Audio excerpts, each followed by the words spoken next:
जिससे सभी को नुकसान हो रहा है। और जहां तक बात है, जफर इस्लाम मैं आपको साहब एक बात कि युद्ध कहना चाहता थोपा हूं। गया है। मेरा ये सवाल है, अब जब अमेरिका में जनता सड़कों पर है, इजराइल में भी भीतर विरोध हो रहा है, तब अब भारतीय जनता पार्टी के भी प्रवक्ता कह रहे हैं कि अमेरिका गलत कर रहा है। इसके पहले तो एक भी दिन हम सबने नहीं देखा था कि किसी भी पक्ष की तरफ खड़ा हुआ भारत दिखाई दिया। हमारे प्रधानमंत्री वहां गए, लड़ाई के पहले गए कि नहीं गए? इससे ज्यादा क्या सपोर्ट देंगे साहब आपको? आपके लिए जाके स्ट्रैटेजी बनाएंगे? अब जो है आपने हमारी इकोनॉमी खाट खड़ी करा दी है। आप समझती हैं हमारे देश पे फर्क नहीं पड़ेगा? जो हमारा गैस, हमारा ऑयल, हमारा फर्टिलाइजर, ये सब जा रहा है। तेल की कीमतें आसमान पे चढ़ गई हैं। जो हमारी इकोनॉमी इतना गेन कर गई थी उसका नुकसान हो रहा है। ठीक है, टेररिज्म बहुत अच्छी बात है। मैं भारतीय हूं साहब, पहले टेररिज्म मेरे को मेरे देश के खिलाफ दिखती है। मेरे देश की टेररिज्म के बारे में क्या किया है यूनाइटेड स्टेट्स ऑफ अमेरिका ने? माफ कीजिए साहब, मैं अपने देश को देखूंगा, मेरे लिए भारत सर्वोपरि है। ठीक है। और साहब एक तीसरी बात है, नहीं प्लीज सुन लीजिए, एक तीसरी बात है, हम एक नया दौर दुनिया में देख रहे हैं। अगर केवल इजराइल लड़ रहा होता, मेरा रवैया अलग होता।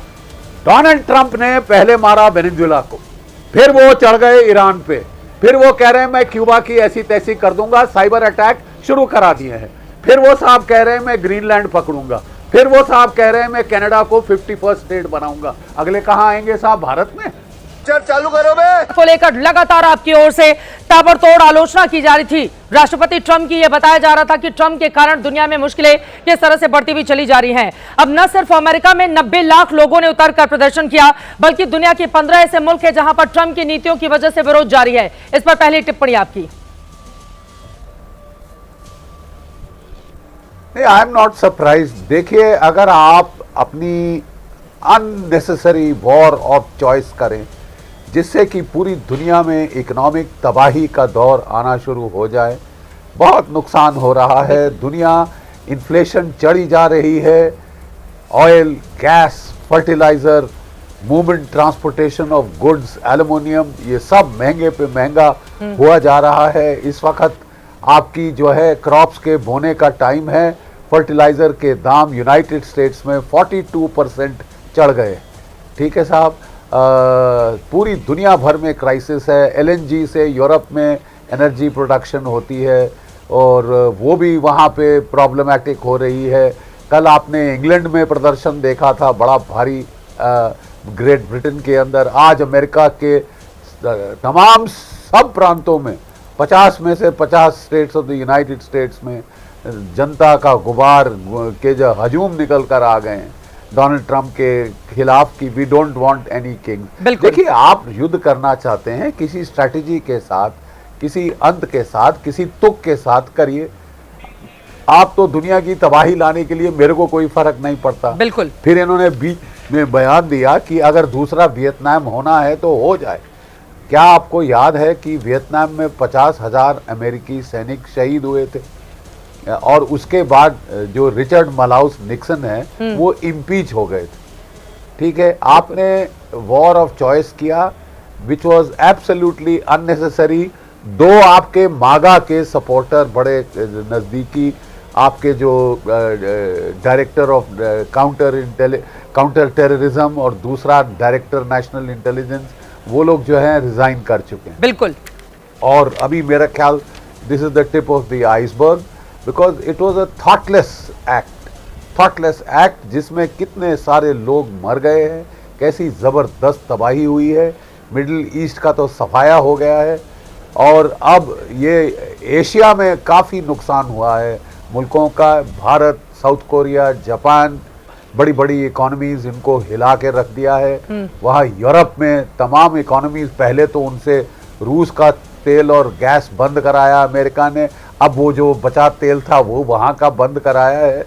It is chaos absolutely. बिल्कुल। और नेतन्याहू साहब ने भी बुरी तरह मिसकैलकुलेट किया, क्या बात कर रहे हैं? किया है। और अपने दुश्मन को अंडर एस्टिमेट करना घातक सिद्ध हो सकता है लड़ाई के मैदान में। और वो अमेरिका और इजराइल ने इस युद्ध के जरिए बता दिया कि ईरान को किस तरह से कम करके उनकी ओर से आंका गया था। ये माना गया कि जल्दी ही रिजीम चेंज करवा लेंगे, वहां की जनता खिलाफ खड़ी हो जाएगी खामनेई की। और उसके बाद देखिए आज स्थिति क्या है, यहां उल्टा अमेरिका बैकफुट पर दिखाई दे रहा है। ट्रंप लगातार उनकी लोकप्रियता में गिरावट देखने को मिल रही है, जबकि अमेरिकी जनता अगर सड़कों पर उतरकर विरोध कर रही है तो यह अमेरिका के लिए और इजराइल के लिए, दोनों के लिए अच्छे संकेत हैं। इसके पहले कि अपने पॉलिटिकल मेहमानों के पास जाऊं, जल्दी से लेफ्टिनेंट जनरल शंकर प्रसाद जी आपके पास आते हुए, ये तो अमेरिका के लिए उल्टा पड़ गया पूरा का पूरा मामला। शंकर प्रसाद जी, अब क्या करेंगे ट्रंप? आपकी औकात बता रहा हूं सर, बुरा नहीं मान। पूरा उल्टा पड़ गया, लेकिन इसमें दो तीन समझने की बातें बहुत ज़रूरी हैं। विश्व के सामने, अमेरिका के सामने, इजराइल के सामने एक बहुत अच्छा आपको नमूना दिख रहा है यूक्रेन वॉर। सब देख रहे हैं कि यूक्रेन वॉर में 4 साल से ऊपर हो चुका है, कोई नतीजा नहीं निकला। कितने लोग मर गए, कितने बर्बाद हो गए, कितनी हानि पहुंच गई, सब उथल पुथल हो गया, पूरा यूरोप बर्बाद हो गया, यूक्रेन तो ख़त्म हो ही चुका है, रशिया में भी बहुत नुकसान हुआ। तो ये सब पूरा विश्व देख रहा है। तो वो नहीं चाहता, कोई आज ये नहीं चाहता, चाहे अमेरिका हो, चाहे इजराइल हो, चाहे तेहरान हो, चाहे कुछ भी हो, कि इस प्रकार से आज की मॉडर्न वर्ल्ड में, जबकि इतनी तरक्की होने की तरफ बात जा रही है, जब लोग चाहते हैं क्लाइमेट चेंज हो, एजुकेशन बढ़े, हेल्थ स्टेट बढ़े, इकोनॉमिक कोऑपरेशन बढ़े, टेक्नोलॉजी बढ़े, उसकी बातें लोग कर रहे हैं और यहाँ सारी दुनिया को नष्ट कर रहे हैं। आप लोगों को मार रहे हैं दबादब, कितने सैकड़ों आदमी मर गए हैं।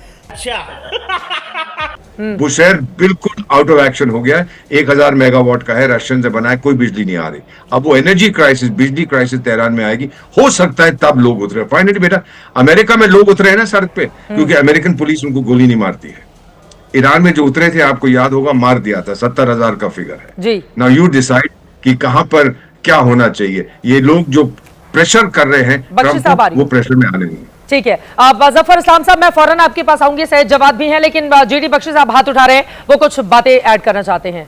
बख्शी साहब, चलो भाई, देखो अपने क्या। देखिए, मैं बहुत इज्जत करता हूं, दीपक जी मेरे बहुत घनिष्ठ मित्र हैं, लेकिन देखिए, इजराइल का जो चीफ ऑफ आर्मी स्टाफ है, उसने कहा कि हम 900 दिन से लड़े जा रहे हैं, हम थक गए हैं।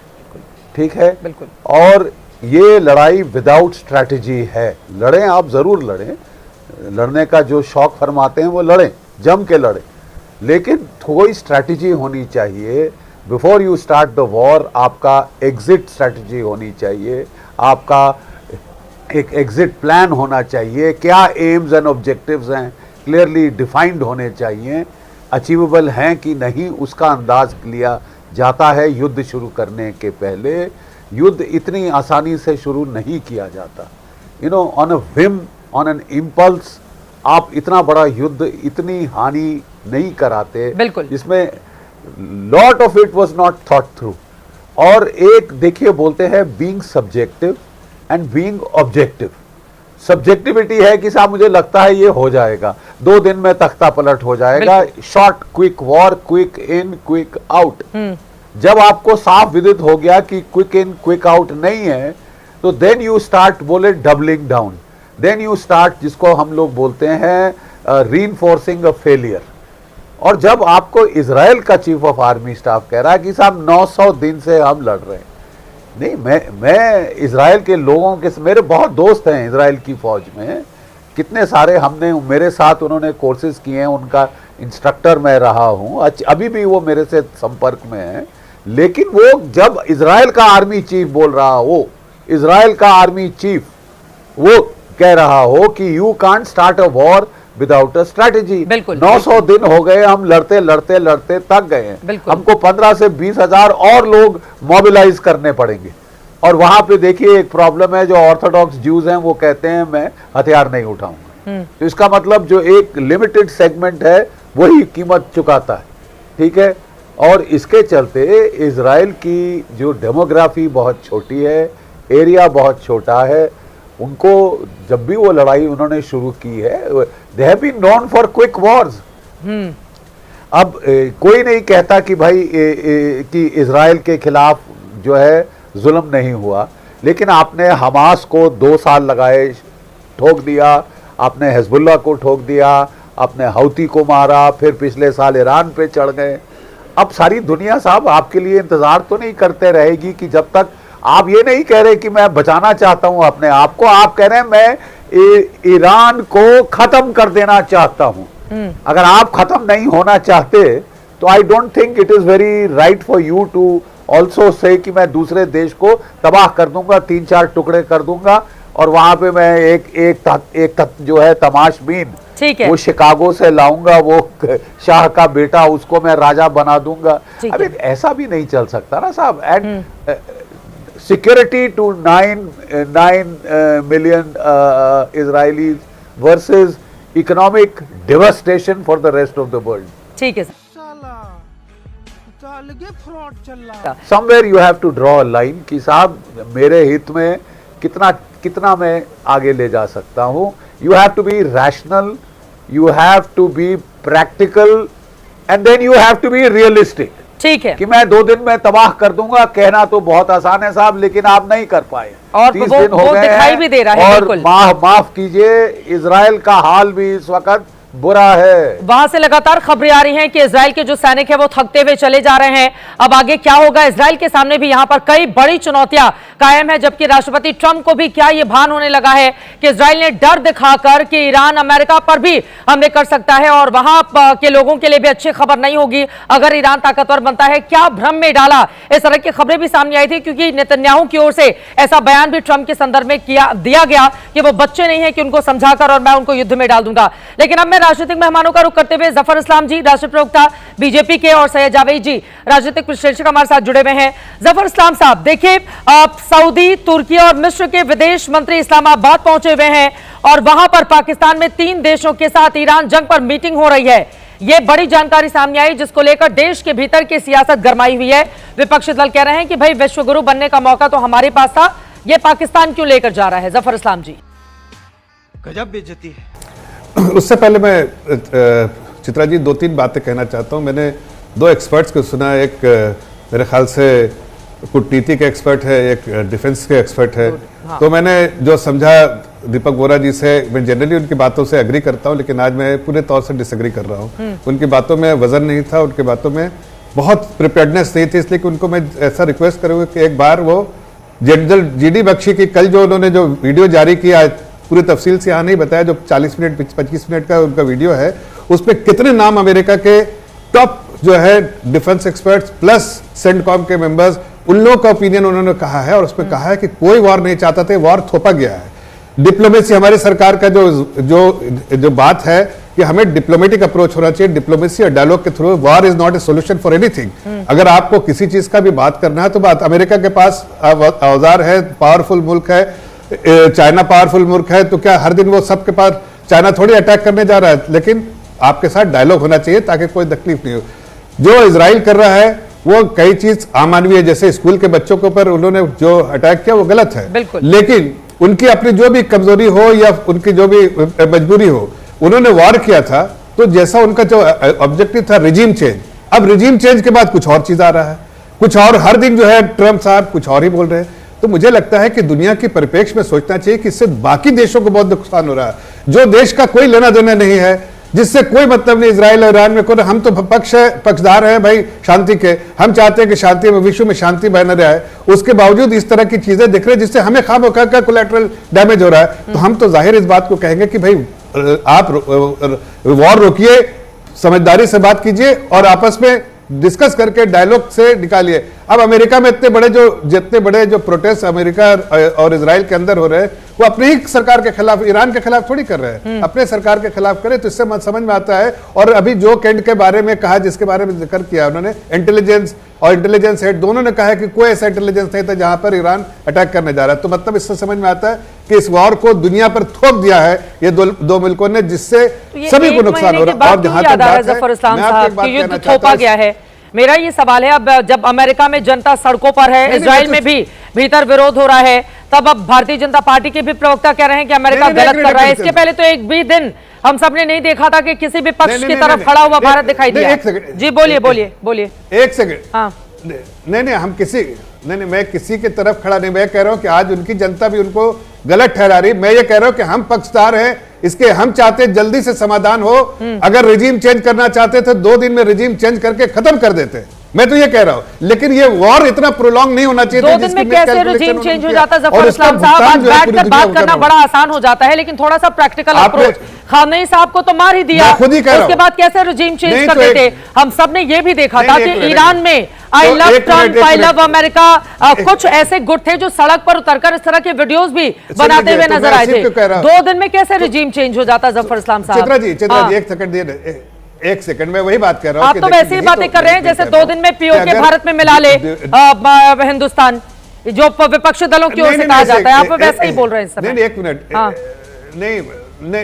नहीं, मैं कह रहा हूं कि अगर ईरान को 2 दिन में हासिल नहीं कर सकते, रजीम चेंज नहीं कर सकते थे, तो कहीं ना कहीं इस बात का भी अंदाजा, जो जीडी बख्शी साहब बार बार कह रहे हैं कि इस बात का अंदाजा होना चाहिए था उनको कि 2 दिन में नहीं हासिल किया जाए, जो आप भी कह रही है। तो मुझे कहना चाहिए, मुझे सिर्फ इतना कहना है कि इस चीज को डायलॉग एंड डिप्लोमेसी से खत्म करना चाहिए था, ना कि पूरी दुनिया इससे इंपैक्ट हो रही है। आज भी मैं यही अपील करूंगा लोगों से, और जो हमारी सरकार भी कर रही है, कि इसको हम किसी के पक्ष में नहीं है, हम किसी की तरफ खड़े नहीं है। हम सिर्फ ये कह रहे हैं कि अगर आपको वॉर जिस पर्पज से किया था, जो ऑब्जेक्टिव था रिजीम चेंज, अभी 4 हफ्ते हो गए, अगर उसकी कुछ आपको दिख रही झलक की हो सकता है तो करना चाहिए, और नहीं झलक दिख रहा है तो नहीं करना चाहिए। इसमें एक और बात कहना चाहता हूं कि जो देखिए, जो आपने कहा कि मीडिएशन, ये ऐसे इस तरह के मीडिएशन जो अमेरिका के साथ और जो पाकिस्तान कर रहा है, वो जैसे तलवे चाटने वाली बात कर रहा है। भारत का एक वजन है, भारत एक मजबूत देश है, स्ट्रांग नेशन है, भारत को किसी के तलवे नहीं चाटने हैं। अब पाकिस्तान चाट रहा है तो मैं उसको क्या करूं? अपोजिशन को अच्छा लग रहा है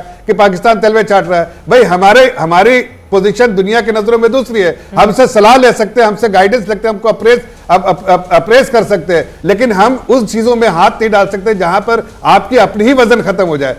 मगर क्यों? आज पाकिस्तान का क्या वजूद है? कुछ नहीं, जीरो। और वो अगर रेडिएशन कर रहा है तो उसके कोई वैल्यू नहीं। तीसरी बात एक कहना चाहता हूं, शायद जीडी बख्शी साहब के जो समझ पाएंगे, और वोरा साहब उससे ज्यादा समझ पाएंगे, इसलिए कि डिप्लोमेसी को बहुत अच्छा समझते हैं वोरा साहब। देखिए, आज के दिन में पहली बार ऐसा महसूस हो रहा है कि गल्फ कंट्रीज को के अपने लोग, जो उनके अपने बाशिंदा हैं, जो उनके लोग वहाँ पर अपने जो सिटीजन हैं, वो कहीं ना कहीं अपने जो किंग हैं, मोनार्क है, जो रूलर्स हैं, उनसे कहीं ना कहीं इत्तेफाक नहीं रख रहे। ये भी सिचुएशन क्रिएट हुई जो कि एक पूरे जो ठीक है, आप ये कह रहे हैं कि जनता जो है वो खिलाफ नजर आ रही है गल्फ कंट्रीज में भी, ठीक है, और उसके पीछे की क्या बड़ी वजह है? अमेरिका के सैन्य बेस बनाने को अगर आपने जगह दी, उन सैन्य बेस से ईरान पर हमला हो रहा है, ईरान उन पर पलटवार कर रहा है, तो कई जगहों पर भी यकीनन क्षति हो रही है। इसके लिए नहीं जी, फिर किस लिए? इसके लिए नहीं, इसलिए कि वो ठीक से प्लानिंग नहीं किया कि ईरान को इतना लंबा समय कैसे दे दिया कि वो रिजीम चेंज करने के लिए वो अटैक कर रहा है उनके पब्लिक, उनके कंट्री में। तो ये उनकी कहीं ना कहीं जो बार बार आ रहा है, सऊदी अरब के जो MBS जो बार बार एडवोकेट कर रहे थे, वो कहीं ना कहीं इस बात को समझते कि भाई 2 दिन में खत्म नहीं होगा तो 4 दिन का समझ लो। आज खुद उनकी पब्लिक सफर कर रही है हर तरह से, तो यहाँ भी उनको कहीं ना कहीं नुकसान हुआ। ये बातें कह देना जितना आसान है जफर इस्लाम साहब, हम सब जानते हैं जब रशिया और यूक्रेन के बीच युद्ध की शुरुआत हुई थी तो माना यही गया था कि यूक्रेन कितने दिन तक संभाल पाएगा अपने आप को, लेकिन 2022 से लेकर आज हम 2026 में बैठे हुए हैं। आप देखिए हाल क्या है। युद्ध शुरू करना आसान होता है, युद्ध खत्म करना उतना ही मुश्किल। लेकिन हमारे देश में अगर पाकिस्तान पर हमला किया जाता है ऑपरेशन सिंदूर के दौरान, और उसके बाद खुद हम अपने आप को रोक लेते हैं क्योंकि अपने टारगेट को हिंदुस्तान पूरा कर लेता है, तो हमने ये भी देखा इसे देश के भीतर कई लोग किस तरह की सियासत करते हुए नजर आए। मिसाल है ये कहते हुए कि भारत ने अपने आप को क्यों पाकिस्तान के आगे हथियार डाल दिए, और ऐसे लोगों में सैयद जवाद भी शामिल थे। अब बख्शी साहब मैं क्या हश्र होता है आज 3 दिनों के बाद, आप देख सकते हैं दुनिया परेशान हो रही है।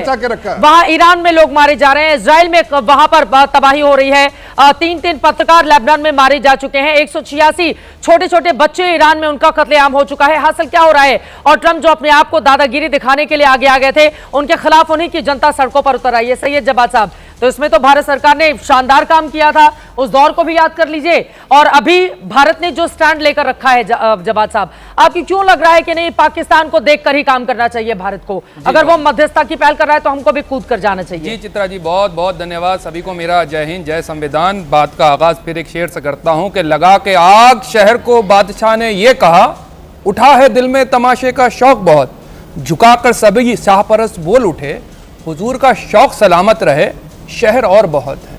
देखिए सवाल तो विपक्ष का काम है खड़े करना, लेकिन थोड़ा सा इस प्रोस्पेक्ट पे आता हूं जिस पे दीपक वोरा साहब बता रहे थे। आपने जिक्र तो कर दिया कि बच्चे कहां, लेकिन आपने फलस्तीन का जिक्र नहीं करा कि इजराइल ने कितने बच्चों को मारा है, कितने स्कूलों के ऊपर बम बरसाए हैं, कितने हॉस्पिटल्स के ऊपर बम बरसाए हैं, कितनी बुजुर्गों को मारा है, कितनी औरतों को मारा, इसका भी तो जिक्र कर लिया करे कोई। वहां जिक्र नहीं करा जा रहा है। और आपसे फिर कह रहा हूं, आज जो लोग यूरोप के और अमेरिका के लोग सड़कों पर निकले, उसकी वजह पता क्या है? क्योंकि उन्होंने फर्स्ट वर्ल्ड वॉर के तकलीफों को झेला है, सेकेंड वर्ल्ड वॉर के अंदर तकलीफों को झेला है, जो महंगाई, जो भूखमरी थी, उसको वो जानते हैं, देखते हैं, और इसीलिए उतरे हुए हैं कि तीसरे विश्व युद्ध की तरफ जो है ना बढ़ जाए। आप कह रहे हैं अमेरिका के हाथ से गेम निकल चुका, हम भी ये कह रहे हैं, लेकिन ये पूरी वॉर अगर किसी ने प्लान करी है तो ये पूरी वॉर इजराइल ने कैलकुलेटिव प्लान करी है, और वो अमेरिका को निकलने ही नहीं देगा। चाहे आप कितना भी मध्यस्थता की बात कर लीजिए, कुछ भी कर लीजिए, निकलने नहीं देगा। डोनाल्ड ट्रंप तो खुद चाहता है कि वो निकल जाए, आप देख लीजिए, लेकिन उसको इजराइल नहीं निकलने देगा। तीसरी सबसे बड़ी बात, हमें अपने मुल्क के लोगों की फिक्र करना। मैंने एक जगह कहा आकर के 15 दिन पहले कि हमें इस जंग की तैयारी करनी है, तो यही लोग खड़े होकर के कह रहे थे कि ये पैनिक फैला रहे हैं, पैनिक फैला रहे हैं। आज उसी चीज के ऊपर आप आ रहे हैं।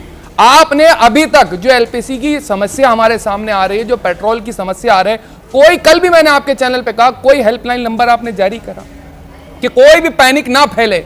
आपने तैयारी करी है? नहीं करी। कोविड के समय में इन्होंने क्या तैयारी करी थी? पहले तो बड़े इश्तिहार दिए थे कि हमने तैयारी कर ली। आज कोविड की तरीके से स्थिति ना हो जाए, उसका जिक्र तो खुद ही कर रहे हैं भारतीय जनता पार्टी के लोग, हम नहीं कर रहे हैं, हम तो सचेत करा रहे हैं। एज ए विपक्ष के तौर पर जितने लोग कह रहे हैं कि हमें अपने मुल्क के लोगों को तैयारी करनी है, सिखाएंगे, आरएसएस के लोगों को सिखाएंगे कि बोले क्या होती बोले है। जफर साहब पर बाकी देखिए, लोगों ऐसा है, ये इनकी मानसिकता ऐसी है कि देश में नफरत फैलाओ, ये मानसिकता नहीं चलेगी। देश के साथ खड़े होना चाहिए, और देश के जो सरकार, देश की सरकार का जो ओपिनियन है, देश की सरकार का जो ओपिनियन है, देश हित में ओपिनियन है, किसके ऊपर कह रहे हैं? अरे आपको शर्म आनी चाहिए। देश से बढ़ के कुछ नहीं थे, देश से बढ़कर कुछ नहीं है, ये जान लीजिए, देश से बढ़कर कुछ नहीं है, अपने देश से बढ़कर कुछ नहीं है। आपका मुल्क सबसे प्राथमिकता है, दूसरे मुल्क के बारे में क्या फिक्र करें? आप देखिए, आप बात कर रहे हैं, आप क्या ये अफगानिस्तान में पाकिस्तान मार रहा है, आप उसका मदद करिए, क्यों नहीं करते? अफगानिस्तानियों के साथ खड़े होइए, पाकिस्तान के आगे आप जो लड़ाई कर रहे हैं, क्यों नहीं खड़े होते? भारत सरकार खड़ा है, आप क्रिटिसाइज करें पाकिस्तान को, क्रिटिसाइज करते हैं, पाकिस्तान गलत कर रहा है, पूरी दुनिया प्रभावित है। देखिए हम आपके साथ खड़े हैं, बोलिए पाकिस्तान को क्या बोलिएगा? अरे पाकिस्तान ने जो 400 लोगों को मारा अफगानिस्तान में, वो किसी और धर्म के थे, किस धर्म भारत के के मनोबल को आप लोगों ने कम करा है। भारत के साथ अंतर्राष्ट्रीय लेवल पे पीस के तौर पे जानी जाती थी, हम कहीं नहीं। आपने जो हश्र करा है, लाकर के लोगों को लाइन में लगाकर खड़े कर दिया आपने, आज लोगों की जान जाने लगी। आपको पता है? पहले समझिए, आपको पता है गैस की लाइन के लिए लोग मरने लगे, आपके ऊपर नहीं आएगा। होना है तो पूरे तौर से रहिए, नहीं तो सिलेक्टिव मत रहिए। सऊदी अरब में क्यों मार रहा ईरान? क्यों मार रहा ईरान सऊदी अरब पे? क्यों मार रहा यूएई पे? क्यों मार रहा बहरीन पे? डांस भी करेंगे, नागिन डांस करेंगे क्या ट्रम्प के लिए?